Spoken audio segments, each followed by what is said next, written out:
Hey, Lauren. Hey, Dan. Welcome. Hey. Yeah. Hi. So, Dan, we're going to interview you today. It is so much easier to be interviewed than it is to interview. Guess I'm about to find that out too. Yeah. Lauren, I have so many follow-up questions there, but we'll wait.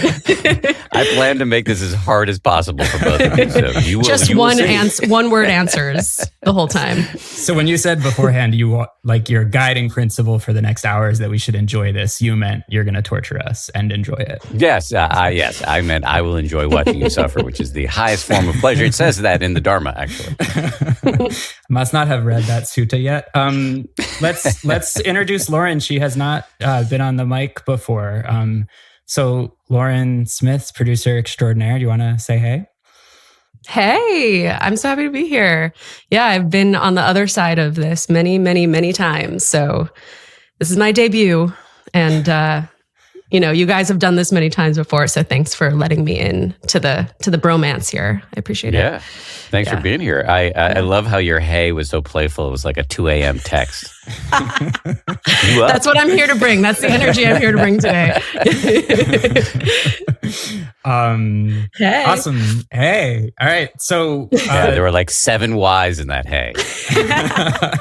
That's very me. I own that. All right, let's just set a bit of a roadmap here. So this is the kickoff episode in a series that we've been working on for a really long time, and we're really excited about.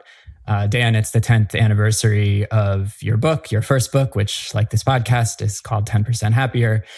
And so we thought it would be fun for Lauren and I to interview you. We'll ask some questions about the book, some questions about the 10 years since, have some fun with it. And at the end, we'll give a little preview of what's coming up in the next few weeks for listeners to look forward to.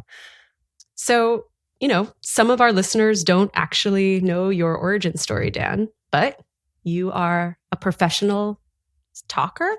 I don't know what you call yourself these days, but you are good at talking. So who were you before you wrote this memoir? What are the broad strokes of your story?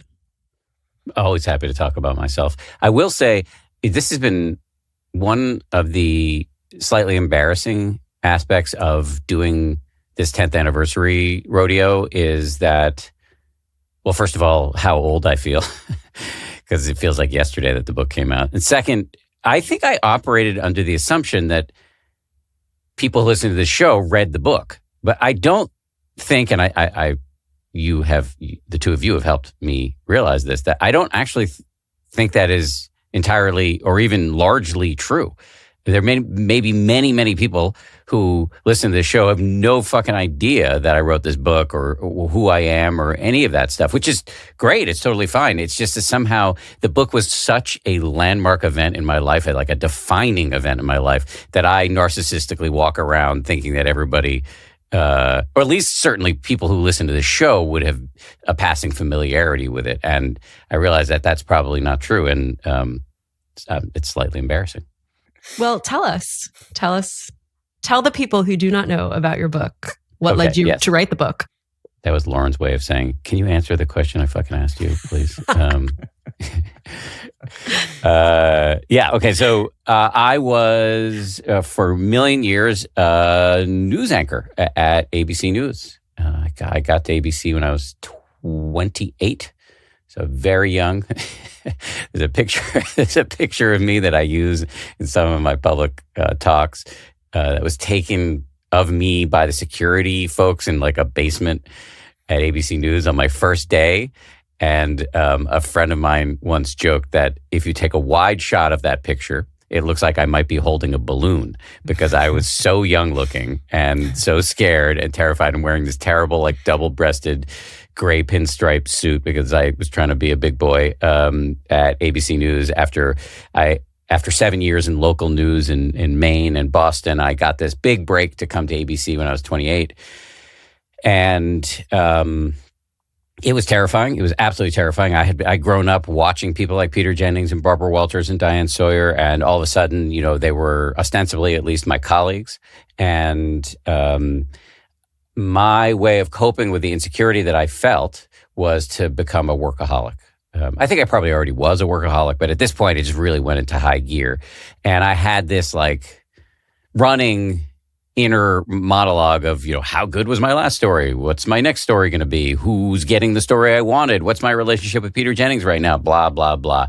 And I believed that any success that I was experiencing was directly correlated to the intensity of my anxiety. I had this little motto that was bequeathed to me by my dad, who was at the time an academic physician at Harvard, very successful dude. And he had this little saying, which is, the price of security is insecurity, which is a great thing to tell your children.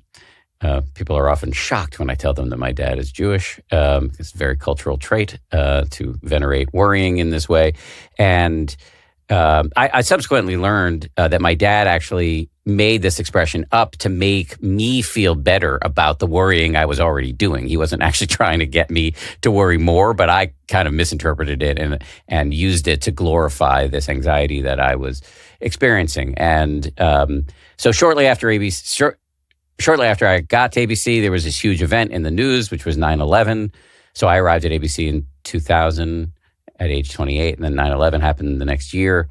And I, really motivated by a lot of my ambition and curiosity and some idealism too, just volunteered to go overseas to cover whatever was going to happen next. And then I ended up spending many years in Afghanistan, Pakistan, Israel, the West Bank, and Gaza. I was there in 2002 during the Second Intifada. So the events in the news these days definitely catch my attention in a pretty prominent way. And then I was in Iraq many, many times, often for months at a time. And when I came home after a 6-month stint in Iraq in the summer of 2003. So I was in Baghdad pretty much consecutively from the pre-war, the invasion, and then the post-war sort of early flowerings of the insurgency. And that was just my first of, I think, 6 or 7 trips.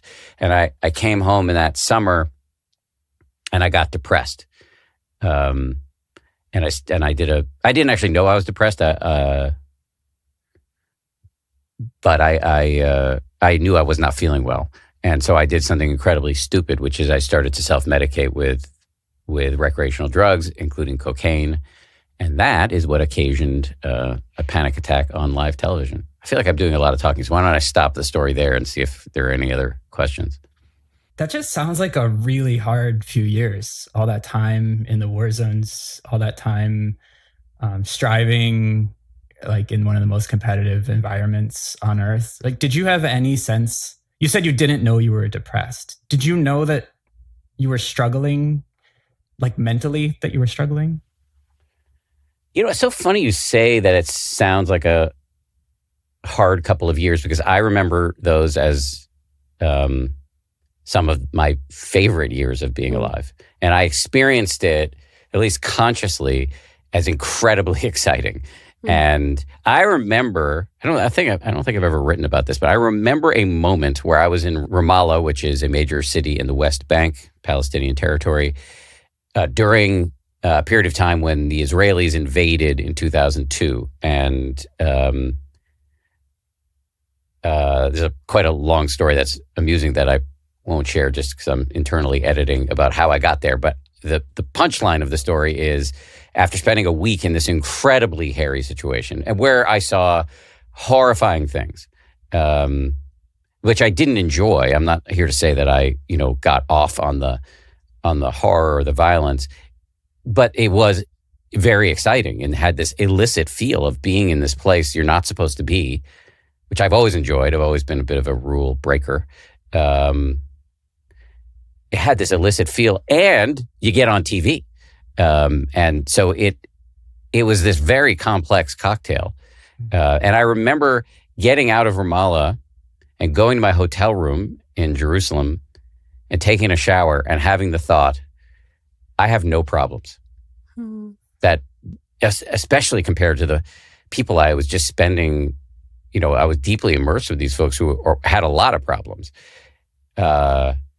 And I remember feeling just incredibly grateful that I got to do that job.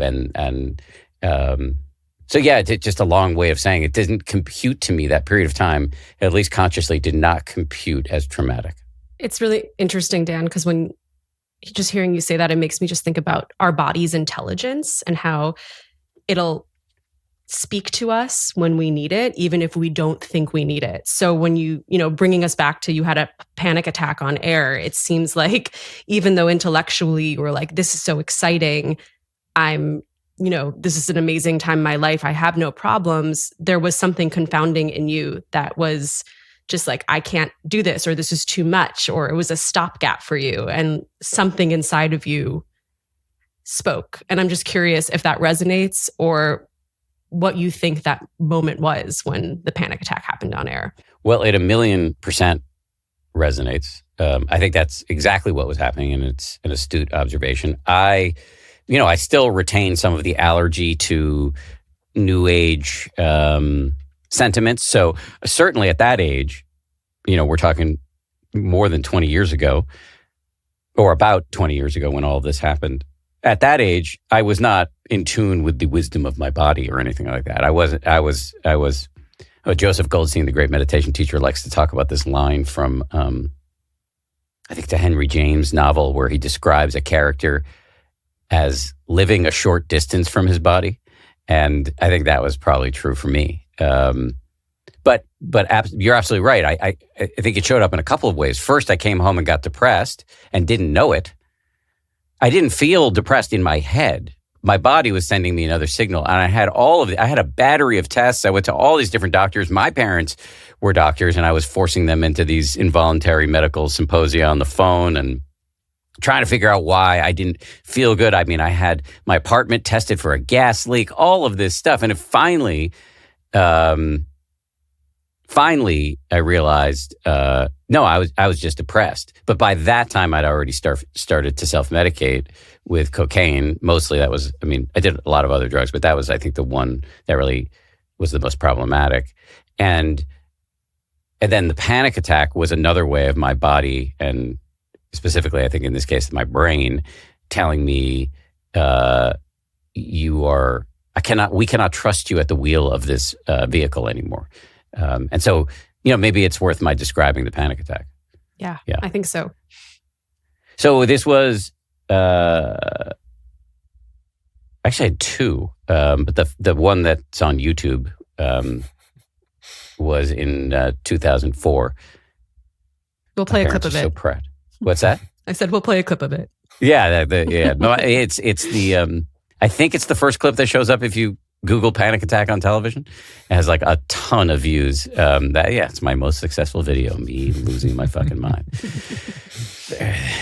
What an achievement. This was 2004. So about a year or so after I'd gotten home from Iraq, and I had actually in that interim period taken other trips to Iraq. And I'd been given this opportunity to anchor the news updates on Good Morning America. So this job doesn't exist anymore, but there used to be a person, her name was Robin Roberts. She's now the main host of the show. And her job at the time was to come on at the top of each hour and read some headlines. So the main hosts of the show were Diane Sawyer and Charlie Gibson. And Robin, when she was out, I started filling in for her, which was a huge opportunity for me.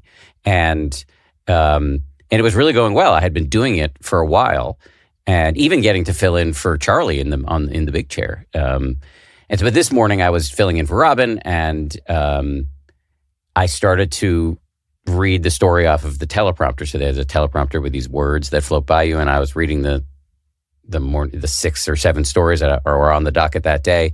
And a few seconds into it, I just started to lose it. And I had stage fright before, so I knew exactly what this was. I mean, I was pre-wired with stage fright, and I'd had incidents that approached panic, but not this strong. And I was trying to get the words out, but my mind was racing. And I think probably started with the body. I noticed that my heart was speeding up, and then my mouth was getting dry, and my palms were sweating, and I was having trouble breathing. And in response to that, my mind started racing like, you are screwed, dude. You got to get yourself out of this situation. You and all these people are watching, and your career is on the line here. And that just made my physical symptoms worse. And then my mind started racing even more. And you can hear on the tape, I sort of degenerate into incoherence. And get my voice is kind of breathy. I do kind of hold myself together reasonably well, which speaks to the fact that I'm probably a sociopath. But I kind of held it together reasonably well, but I couldn't keep going. And so in the middle of the shtick, I tossed it back to the main hosts of the show. Actually, you can hear me tossing it to the wrong hosts of the show. I think I said Robin and Charlie or something like that, but it was actually Charlie Gibson and Diane Sawyer. And you can see their faces in the video. They look like, oh, what's going on here? This isn't supposed to be happening. And after they then tossed it over to the weatherman, Tony Perkins, and then Charlie bolted out of his chair and ran over to me to see what was wrong. And all of the people in the control room were getting in my ear and saying, what happened? And I lied to everybody and said that I was fine. I didn't know what had happened, but I knew it was a panic attack. My mom called me backstage. She knew it was a panic attack. And then I, started to try to get under the hood and figure out what went wrong. Did the symptoms subside as soon as you tossed it back, or did it take a few minutes? Mm-hmm. Well, there's the shame and the deceleration period of the heart. But yeah, I wasn't in full panic anymore as soon as I wasn't being watched. I mean, this is something I only learned recently, like here on this show, actually. Matt Gutman, one of our guests, was also an ABC News guy, wrote a whole book about panic. And he explained to me here when he was on the show that part of panic is this social component.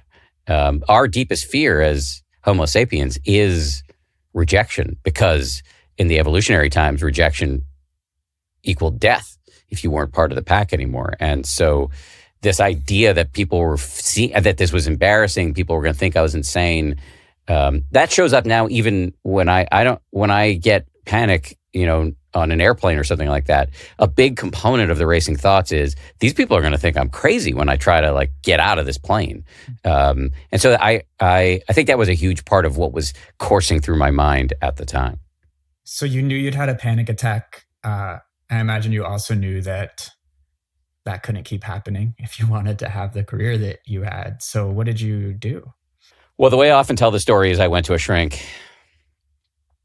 That's actually, I tell it in more detail in the book, which is that I went to a shrink after the first panic attack in 2004, but that shrink did not figure out what the real cause was. So I kept partying. And then I had another panic attack, a much more mild one, in 2005. And that's when I went to see Dr. Brotman, who is a pretty big character in the book, who asked me the question point blank, do you do drugs? And I said yes. And I often joke that he gave me this look, this shrinky look that communicated the sentiment of, okay, asshole, mystery solved. And I think he actually said mystery solved, but he was looking at me like an asshole, not him being an asshole, me being an asshole. And in this case, that diagnosis was correct. And yeah, so in the office with him in 2005, I agreed that day to quit doing drugs, to come see him, I think twice a week or once or twice a week. I think I ended up seeing him for 10 years. And that's kind of, all of that is sort of the inciting event of the book. It's the story. Actually, when I first started to write 10% Happier, I was not planning, first of all, it wasn't called 10% Happier. I think I was calling it the Skeptic's Bible or something like that. And the idea was not to tell my own story. I was really interested in getting people turned on to meditation, because I had started to meditate, and I wanted other people to get interested in it, but I wasn't going to make it a memoir. And then at some point I had this idea of maybe I'll tell the story about the panic attack. And so I included it in some early drafts. And a lot of my first readers came back and said, give us more of this, because you're rhapsodizing about the theory of meditation is not so interesting. But you being an idiot is extremely interesting. So I ended up rebuilding the whole book around what was happening in my inner life, with the goal of, I didn't have some yearning to write a memoir. I mean, I was pretty, I think it was in my late 30s when I started writing, so I didn't have an interesting enough life to have a memoir in me. But it just turned out to be the most effective way to make my pitch, which is because I think at my core, I'm not a memoirist. I'm an evangelical. And my pitch was, or my good news was that meditation is based in all of this science. It can be good for you. You should do it, or you should consider it. And the memoir was I have come to believe, or came to believe then and still do now, that was the best delivery mechanism. There's also a layer, I think, Dan, that our most vulnerable moments can be so life-changing. And that just has a very broad appeal for people in general, even beyond how good meditation can be for you. But to have someone talk about something that's really embarrassing and explain how it led to just a complete life change is really exciting, I think. And we talk about this as a team and we talk about this on the show, but vulnerability is really powerful, even though that can seem a little cringy. But you displayed that and people want to hear that stuff, I think. Yeah. Well, I think you're right. And I think there are two thoughts that are coming to mind as you're talking.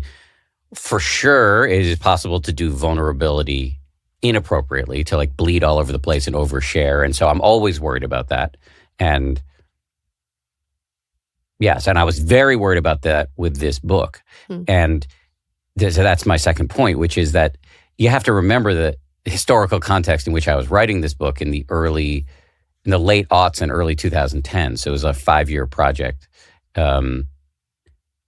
The culture was very different. We did not talk about mental health issues that openly at that time. And we certainly didn't talk about meditation. It had a moment in the 60s, but it had gone back to the fringes.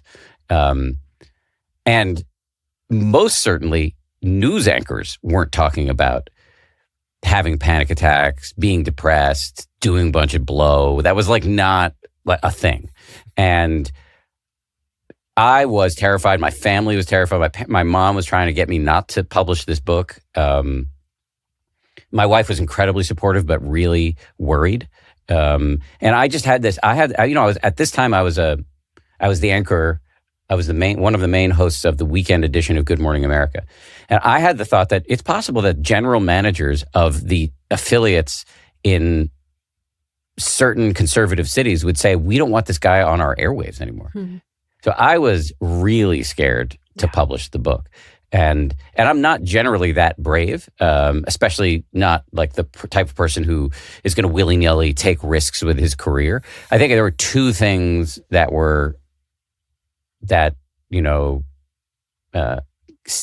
stiffened my spine. One is I had this incredible confidence that the important part of the book was not the embarrassing stuff about me, but it was actually the inner technology that had several millennia of rigorous testing in the minds of people on many, many continents. I'm talking about meditation, of course. And so that it struck me as being worth the risk. And then also my bosses, including Diane Sawyer, and also a guy named Ben Sherwood, who was the president of ABC News when the book came out, they were incredibly supportive. And they read early drafts of the book, gave me notes, told me, go ahead, it's worth it, we got your back. And when the book came out, I think Diane Sawyer did 2 stories on the evening news the week the book came out.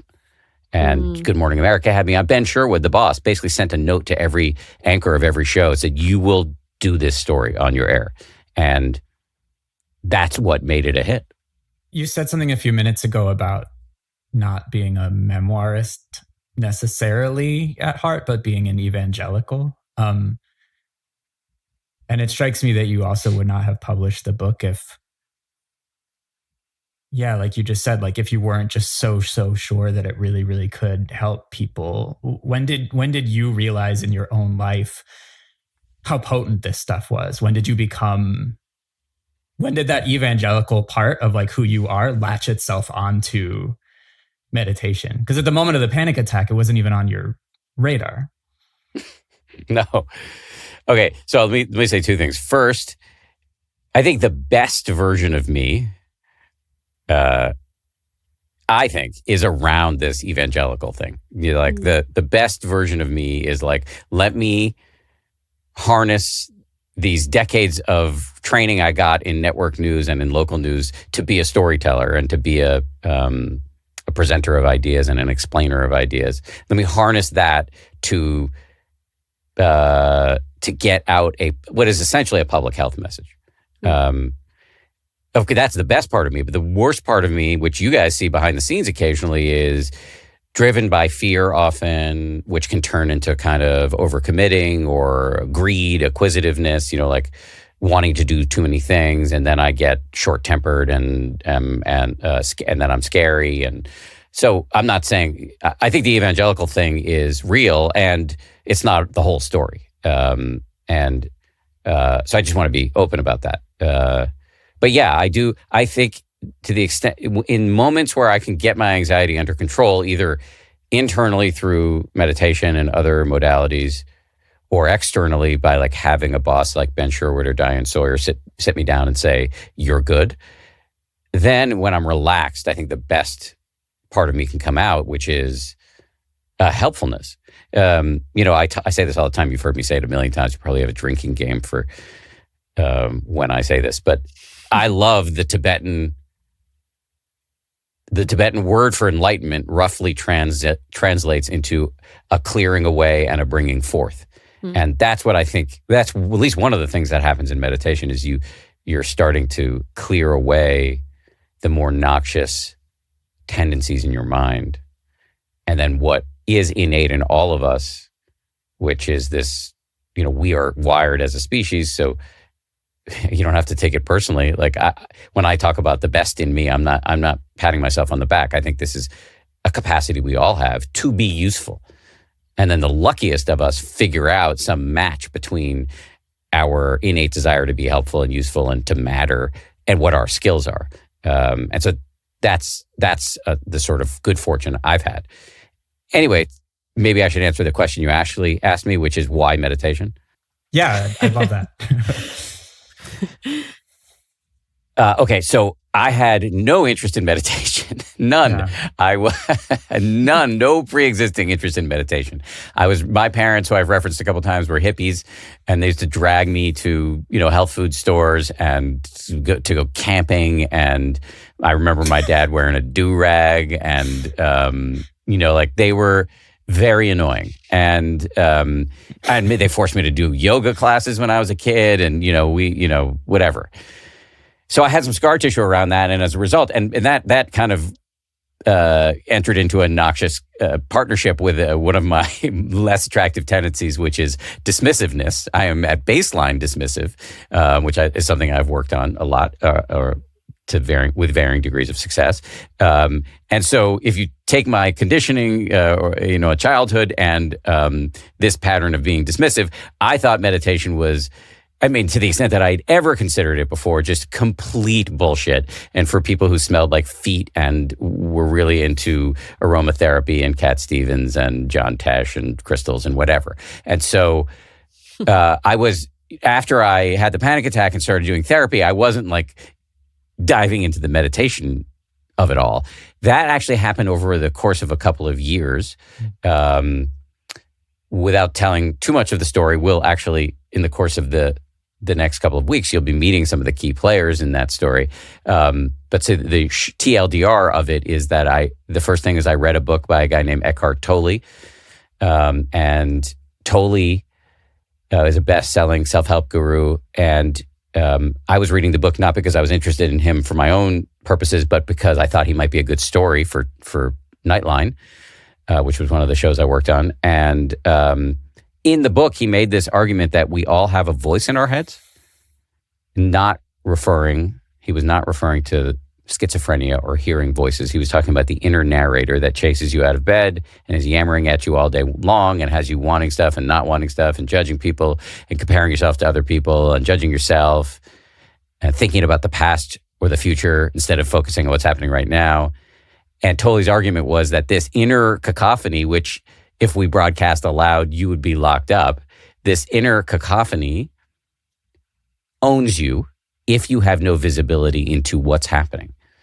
And I found that absolutely compelling. And I realized that this thesis about the human condition explained the panic attack, the most embarrassing moment of my life. It was because I had this inner dialogue fueled by greed and fear and confusion that I went, and some good stuff too. So I went off overseas and started covering war zones.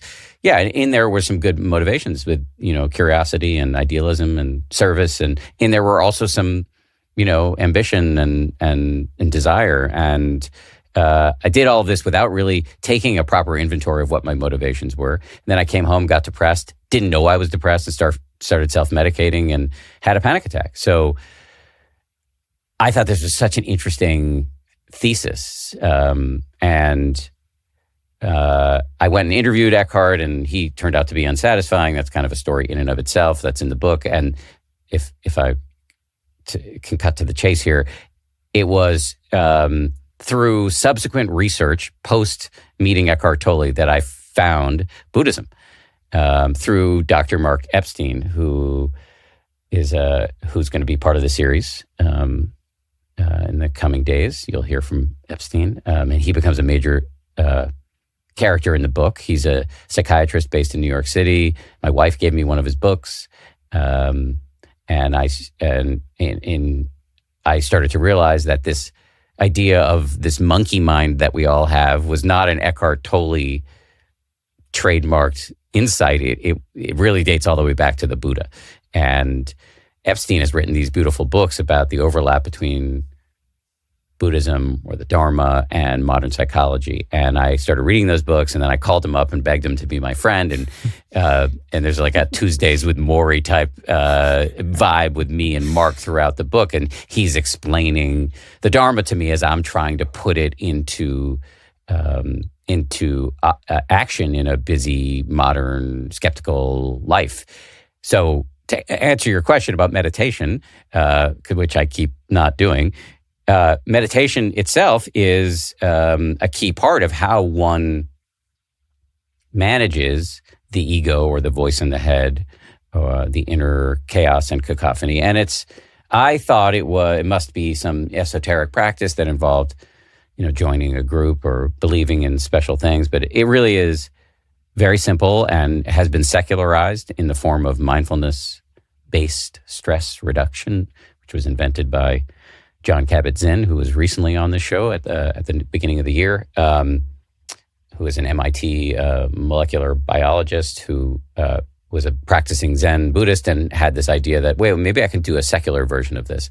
And so I started doing it, and really is quite simple. You just sit in a comfortable position, close your eyes, try to focus on your breath.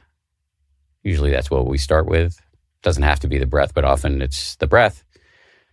And you're just trying to feel the raw data of the physical sensations of the breath entering and exiting the nose, or the belly rising and falling. And then as soon as you try to do this, you will inevitably encounter a sort of mental mutiny where you get carried all over the place by your thoughts and urges and emotions. And the whole game is just to notice when you've become distracted and begin again and again and again. And in this way, a couple of things happen. One, you change the part of the brain associated with attention regulation. And two, you develop a kind of self-awareness that we call mindfulness that allows you to see your ego, your inner narrator or whatever, with some non-judgmental and maybe even humorous remove, so that you're not owned by every neurotic obsession that flits through your mind. And there's a ton of data to suggest that this can have beneficial impacts on your brain, the rest of your body, and your behavior, specifically around anxiety and depression.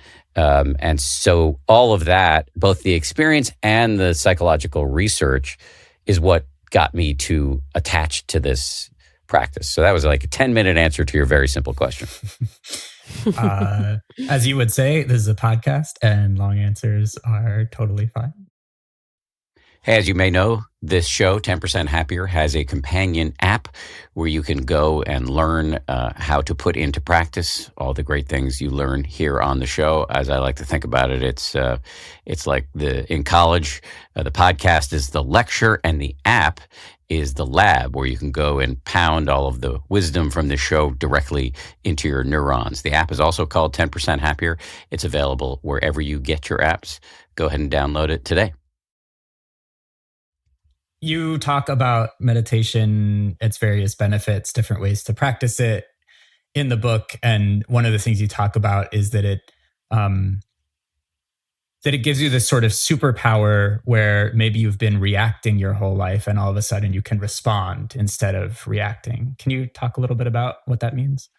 Yeah, I would say the thing in the book that I spent 5 years writing that most people latch onto is this idea of responding, not reacting. We spend so much time like utterly ensorcelled by, utterly enthralled to this chaotic inner dialogue. We act out our thoughts like they're tiny dictators, as the great meditation teacher Joseph Goldstein says. What meditation helps you do is to drop out of the noise, to start to view your thoughts with some distance so that they don't own you. And that doesn't mean that you don't engage effectively in the world. Quite the opposite. You learn to respond wisely to stuff instead of reacting blindly. Most of us are just totally controlled by the malevolent puppeteer of our thoughts, when in fact, we have this inner capacity to view the contents of our consciousness with some mindfulness, with some self-awareness, and without being totally attached to them. And to me, that's kind of the big headline of the book. And then what you see me do is fuck it up repeatedly. I've never personally seen that, but yeah, I could imagine. Yeah. Of course. I want to hand things back to Lauren in a sec, but just one more question. I heard you say just a second ago, you said we have this inner capacity. Is that true for everybody? I know people come up to you all the time and say, meditation sounds great, but it's not something I can do. You know, my mind, too busy. Do we all have that inner capacity? I love when people say that to me. Those are my people. I stole that turn of phrase from Sharon Salzberg because she says the same thing. Sharon's a great meditation teacher. I think that's very common. People have a sense that their mind is crazy, that they're like eminently distractible, or maybe they even tried meditation and very quickly saw that the mind is busy. I sometimes joke that it's like trying to hold a live fish in your hands, that it's just going all over the place. And they see that and wrongly conclude that that means that they have some sort of bespoke lunacy. I call this the fallacy of uniqueness, that somehow they and only they cannot meditate. When in fact, evolution most likely wired us to have this racing mind because it kept us safe on the savannah and other places where we were evolving. And so the point is not to clear your mind, which I think is the most damaging misconception about meditation. As you've heard me say a million times, clearing your mind is impossible unless you're enlightened or you've died. The point is not to clear your mind. The point is to focus your mind for a few nanoseconds at a time on something neutral, like the feeling of your breath coming in and going out.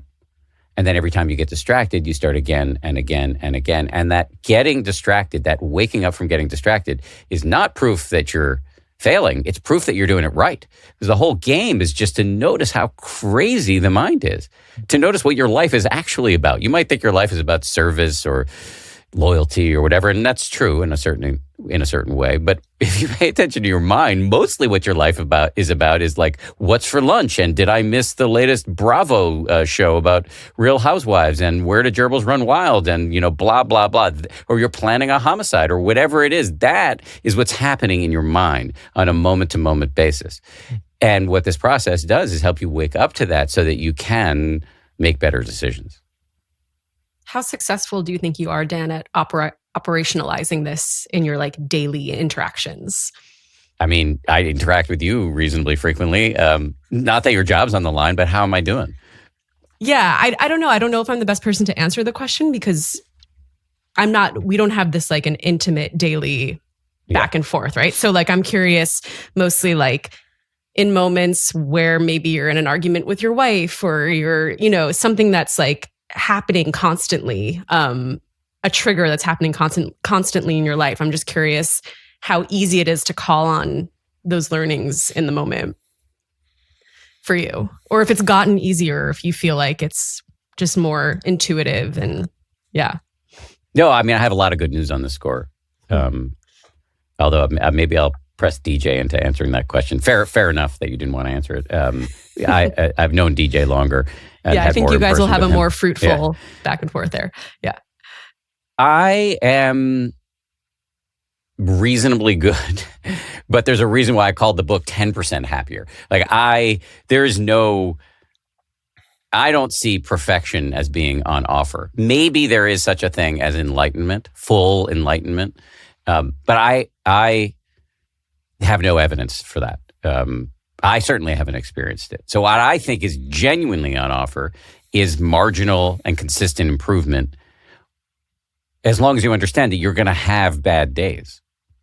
So it's not a steady upward trajectory of improvement. It's more like a sort of an up and down zigzaggy line. And so absolutely, if I haven't slept enough or if I'm anxious, particularly around money stuff, that's a big trigger for me.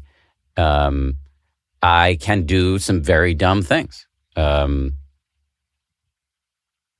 can be short, or I can push people too hard. And this kind of, impacts people like you who work with me. And so this is a big thing that I talk to my shrink and talk to my executive coach, Jerry Colonna, and talk to my wife about, talk to my brother. People talk to Joseph Goldstein, the great meditation teacher, who's also featured in this series and in the book in a big way. Like I try to work on this, but I'm not perfect at all. Even though Lauren didn't want to point that out. She would be correct if she did. And so the good news is I do think I and anybody can get better. And so this is just another example of like, I use my story, but I'm not that interested in my story ultimately. Actually, I get pretty tired of telling this story over and over again. But I love talking about the universal aspects of it. And it is, I believe, a universal that we all have the capacity to grow and change. I actually end the in the book. There's a whole set of instructions at the end, and it basically just teaches you how to meditate. And I actually went and revised and changed it, and for the new edition. But I kept something from the first book, which is that I end it with I used to be a huge. This is going to show my age, but I used to be a huge buyer of records and CDs. And I used to go to Newbury Comics, which I think is still there on Newbury Street in Boston. It was my favorite record store. And they used to, I would love to see which albums were coming out soon, because there was no internet in the 90s, or at least in the early 90s. And so you'd have to go to the store to find out like which band was going to, was Guided by Voices or Pavement. Are they going to be putting out a new record soon? And above the list of new releases, there was this great little pithy little expression: all dates can change, so can you. And I love that because that is true. Now, I think there are probably some people who have mental health disorders that makes this harder. And I would say if you have mental health issues, first of all, you're not alone. Many of us, sadly, an increasing number of us have them. You just might want to work with your mental health professional, if you have one, to make sure that this practice is safe for you. But I do believe that, generally speaking, the capacity to change is a universal. Yeah. Well, how do you're not really that afraid of me. So sorry, let me rephrase that. DJ, you have fewer compunctions about pissing me off. So I mean, I know you've seen me on many a bad hair day. So it's not like you're working with some like perfected guru here. Yeah, that's true.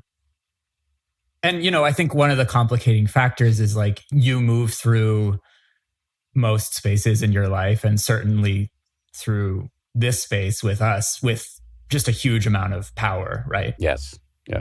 Me having a bad day means something different than you having a bad day, right? And I think like, but with that being said, I don't know. I think my experience of you is like your practice is real. You take it seriously, and it bestows on you a level of self-awareness that allows you to do a couple things that I've seen you do. One is like check your bad impulse in the moment, which you sometimes do. Another is like name the bad impulse almost immediately after it surfaces.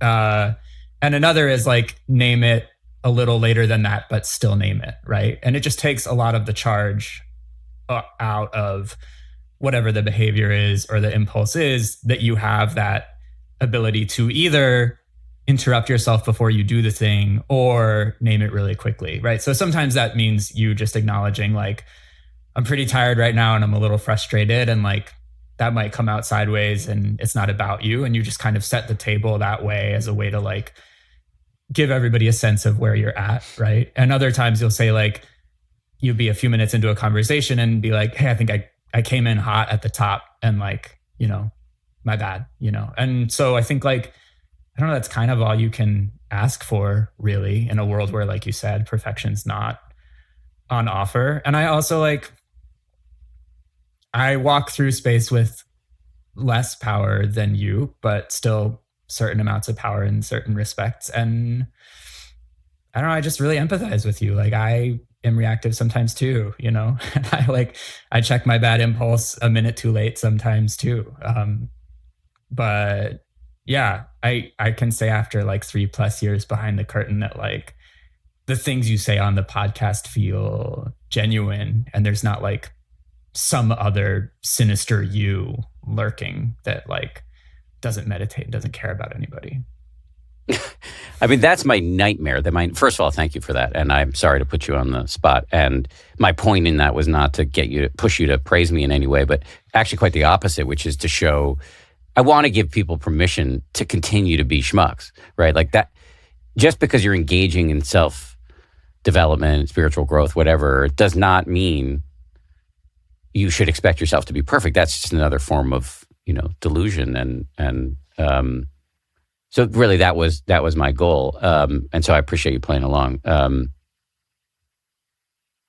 you know, the power of it is a really important aspect that I'm glad you pointed to, that I honestly did not take into account for a long time and didn't want to look at because I'm uncomfortable having power.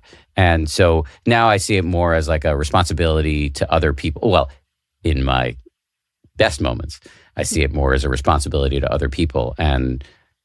But you know, forgetting is a huge problem. We talk about that a lot on the show. That one of my other, if DJ and Lauren have a drinking game, that they would probably be chugging around this thing that I'm about to say, which is that one of the original translations of the word sati, which we now translate as mindfulness, is recollecting or remembering, because forgetting all the inspiring shit you might hear on this show or in great books or whatever, we're wired for that, for forgetting and denial, and the culture militates against all of the wisdom that you might pick up in certain aspect, in certain places like the show or great books or whatever.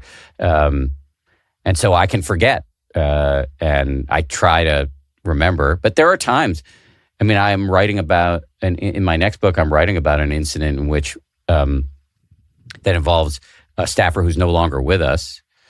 She passed away, where I was mad at her for like 3 months. And she was right. And I only recently really started to take into my bones that she was right. And so that, you know, I have a lot of regret around that. And so that kind of ugliness is definitely still in me. And again, I'm saying this trying to be helpful, just to say that this is a slow process.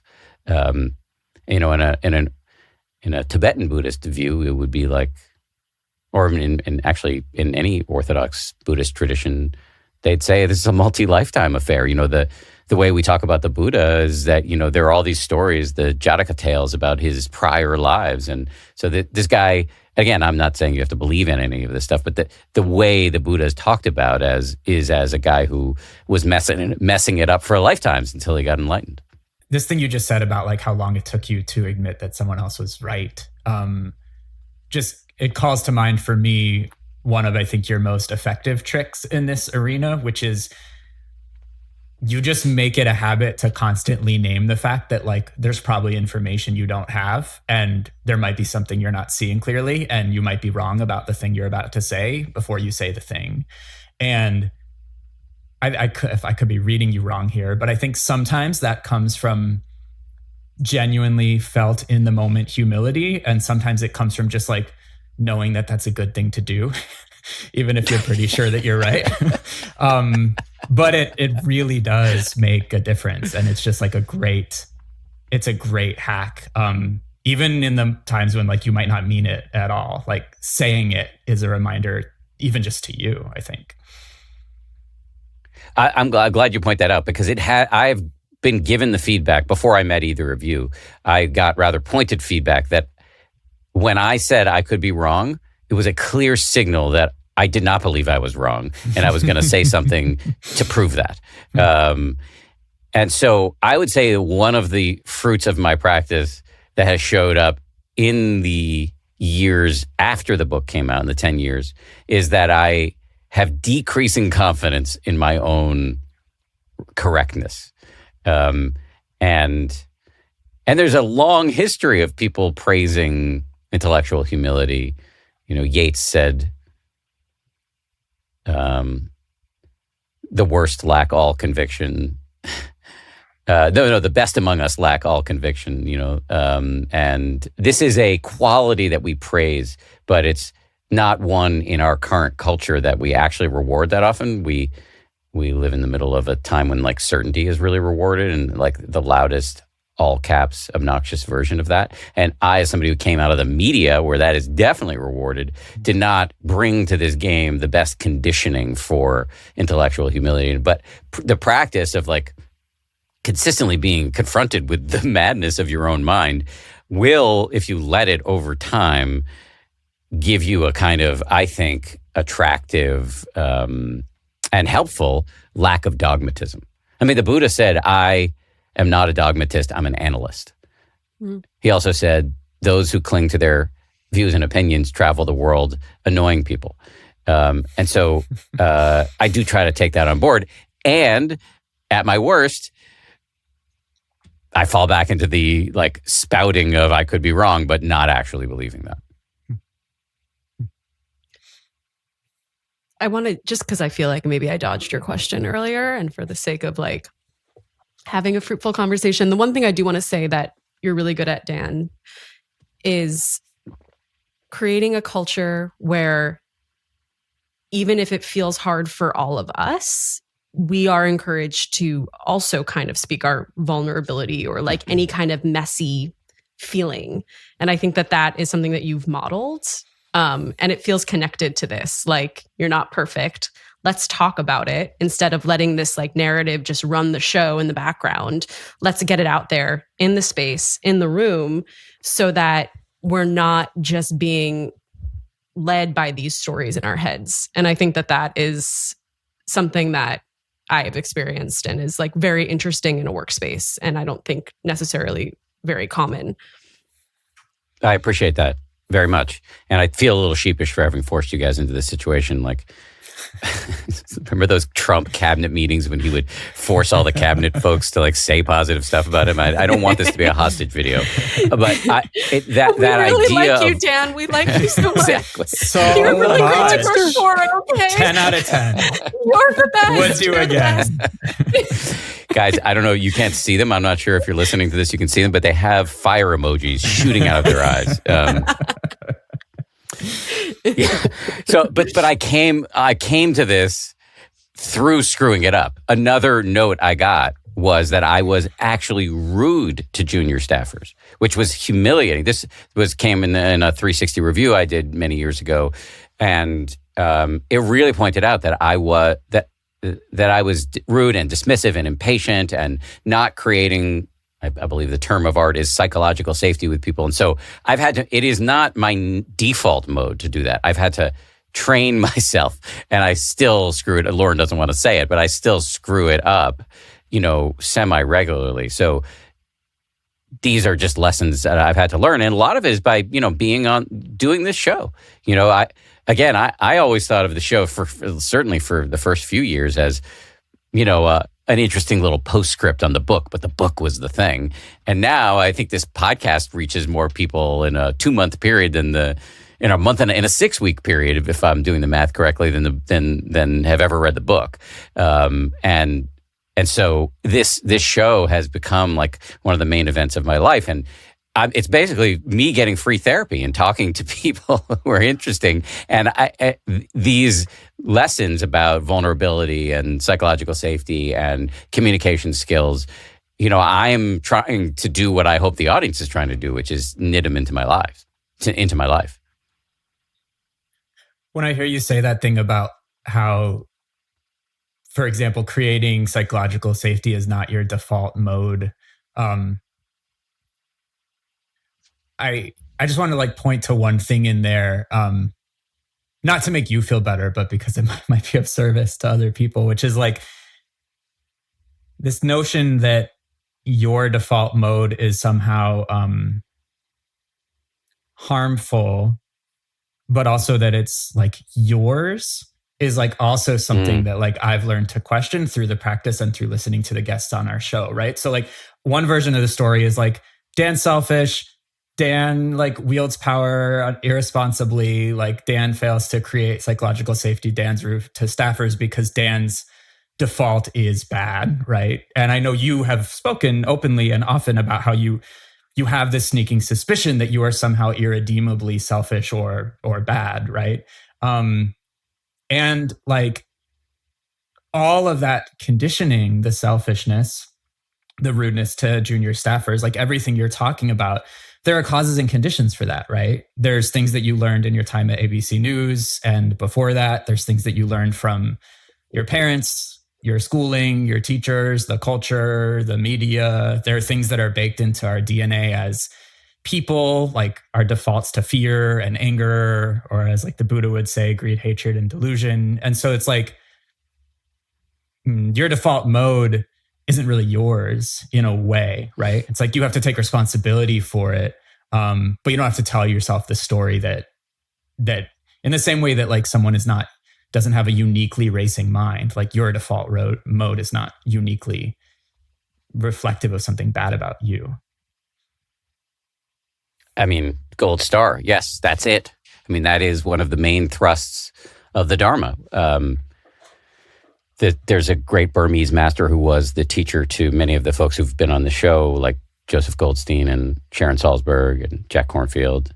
His name was, he's no longer with us, Sayadaw U Pandita, Burmese guy. And he used to say, the mind is not yours, but it is your responsibility.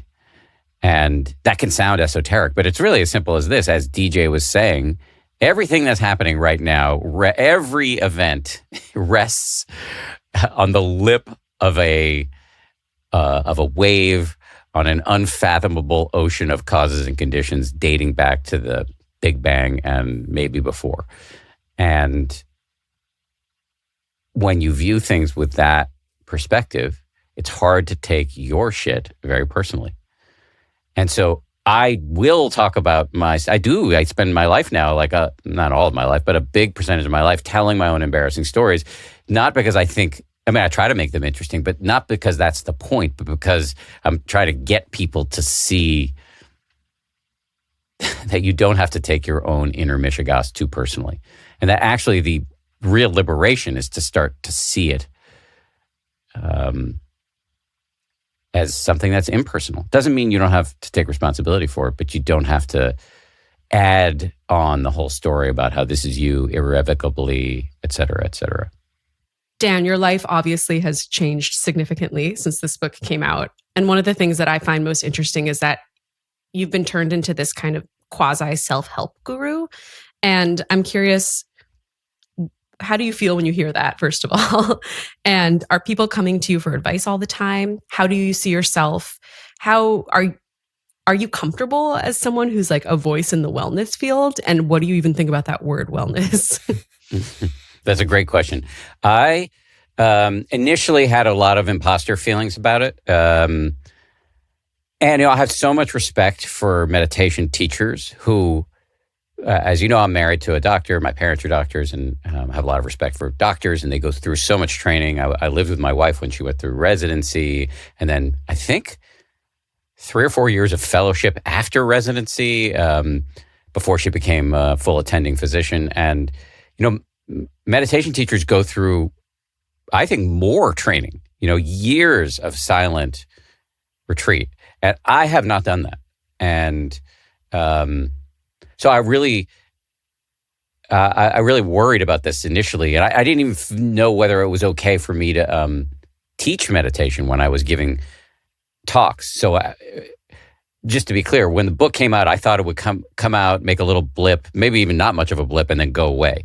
And then it ended up being way more successful than I suspected. And it led to this podcast and a meditation app. And I still do a lot of speeches all over the place. And I was worried about, was it responsible for me to teach basic meditation and then answer people's questions about it?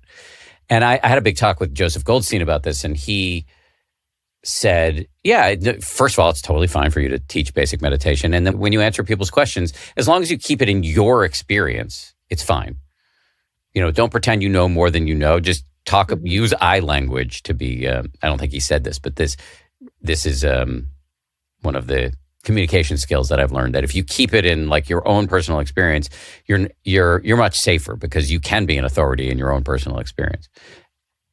Now 10 years have passed, and I increasingly feel comfortable with, quasi guru is right. That I have not done the training to be a full meditation teacher. But I have done some training, and I do 1 or 2 silent meditation retreats a year, often 10 days. I've written a couple of books on the subject. I host this show 2 to 3 times a week. So I do feel like I can give some advice, with the caveat that I'm not a doctor, I'm not a psychiatrist, I'm not a psychologist even. And within that context, I can channel what I've learned, filter it through my own personal experience, and share that. And if I take that approach, I do feel comfortable. And I like being the guy that my friends call if they have a problem. I like that a lot, actually. And I do spend a certain amount of time at the beginning of those conversations explaining all the stuff I don't know. And then once I've done that, I feel better about saying what I see. Dan, you said something a few months ago. I think it was just when the team was at dinner, and it just popped out to me because I wasn't expecting it, which was, you talked about how the book, or at least at the time that you were writing it, you felt like it had a kind of punk rock feel to it. And I'm curious, like, what you meant by that, and if that still feels like an animating spirit for you in the work you're doing now, especially given everything you've just said about how you've sort of established yourself as the sort of go-to person. I love that question. It's something I've been thinking about a lot, and I would actually like to get some feedback from the two of you on it. I'll say a few words and then be interested to hear what you think. For sure. Well, first of all, I've always loved punk rock. A lot of these records behind me in my little studio here are like, I guess you would technically call them sort of alternative or underground rock from the 80s and 90s. Bands like the Minutemen and the Replacements and Sonic Youth and Husker Du, and then in the 90s, like Guided by Voices and Pavement. So I've always loved that, and I've always been very attracted to interesting worlds outside of the mainstream, and that was a huge theme in my journalism. I covered big mainstream events, but I really loved, especially in the later part of my career, was diving into the world of like the underground drug trade in Rio, or the child slave rings in Haiti, and busting American pedophiles prowling in Cambodia, and these strange and often, sometimes not so great subcultures. It's always been very interesting to me. And so that finding new ways to see the world and talk about the world has always been important to me. And when I started getting interested in meditation before the book came out, I was really intrigued by the science and by the practice, and very annoyed by the books I was reading because there was this syrupy, saccharine tone. And so I tried to write a book that used the F word a lot, and told embarrassing stories about cocaine, and had a bit of a sort of eyebrow-raising title, because I thought that was the way to break through. Because again, remember the cultural context, there was a lot of skepticism generally in the culture at that time about meditation, to the extent that anybody even thought about it. So I thought, well, if I'm an evangelist, I need the right language. The Buddha was very good at this. He was on the scene during an agrarian time, and he would use farm or very down home like analogies and metaphors in his teaching. If he was talking to people who worship fire, he would talk about the Dharma through the lens of fire. And so I do think that's an important thing, to talk to people in ways that they're likely to listen. Where I'd be interested to hear your points of view is that I think over time I've been off at times, because I think the culture has moved and there is less skepticism about meditation. And sometimes I've got these habits and this conditioning from that first book that may not be relevant or serving me so well now. And Lauren, you're nodding your head. Yeah, I'm just thinking how like my favorite versions of you, Dan, are when you're like earnest and not in that mode. But also I think it just speaks to what different people are drawn to. I think that there's something about knowing that you had so much skepticism and then watching that soften and seeing you open is exciting to see for me. And maybe that's just my own personal preference, but I have a feeling that other people might feel similarly. Yeah, I appreciate that. Thanks.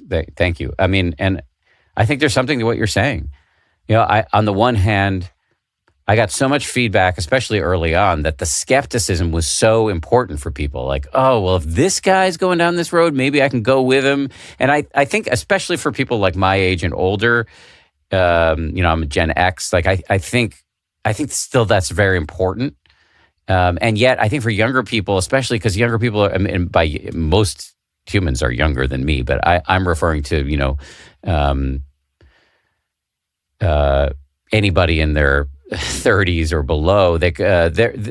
As you guys know, there's so much suffering going on right now. People are not bringing skepticism to tools that could help them turn down their anxiety or depression. They really want them. And so I don't need to gild the lily or dress it up with, too much profanity or skepticism, because that actually it's discordant to many audiences. So I am increasingly trying to figure out how to straddle all of this and be effective. And be real, because I am a guy who swears a lot and I do like making jokes. And it's about thinking about the appropriate time and place for all of that.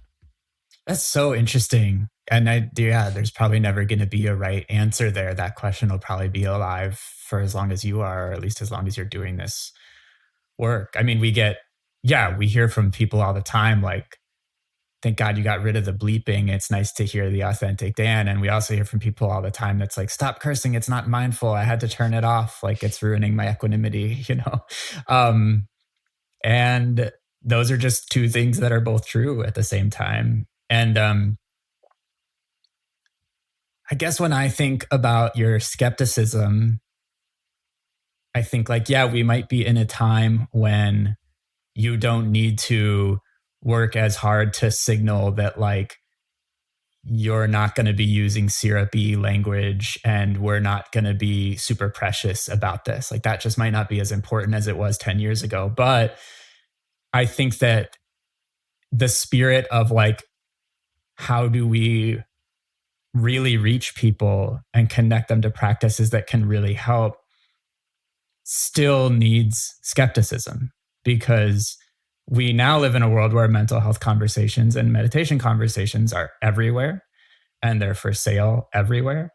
And there are a lot of claims being made, and there are a lot of products being sold, and there's a lot of conventional wisdom being peddled, And so we still need to be skeptical, but maybe just in different ways. Are we talking about trauma in ways that are good for people or bad for people? Are we talking about trigger warnings in ways that are good for people or bad for people? Are we talking about is talking about anxiety all the time actually helpful, or is it making people more anxious, right? So we still need the skepticism. And I think there is an echo chamber that we can sometimes fall into, where we get pitched a guest and they've got this great pedigree and their book has been blurbed by 10 people who have been on the show before.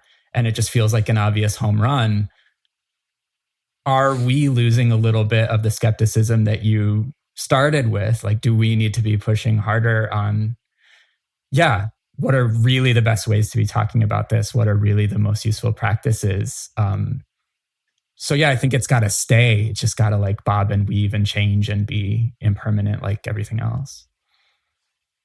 Yeah, I think what I'm hearing you both say is something like there's healthy skepticism and maybe a corrosive skepticism. A healthy skepticism that you're pointing to is like rigor and careful thought.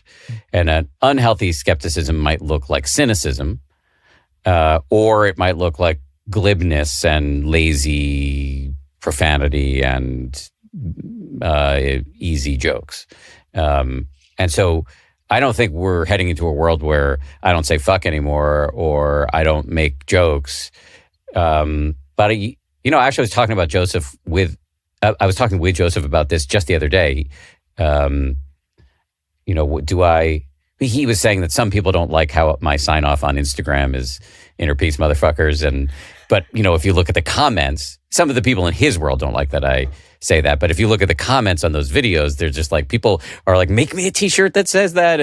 So we were talking about when is it appropriate to do this? When is it skillful and useful? And when is it not?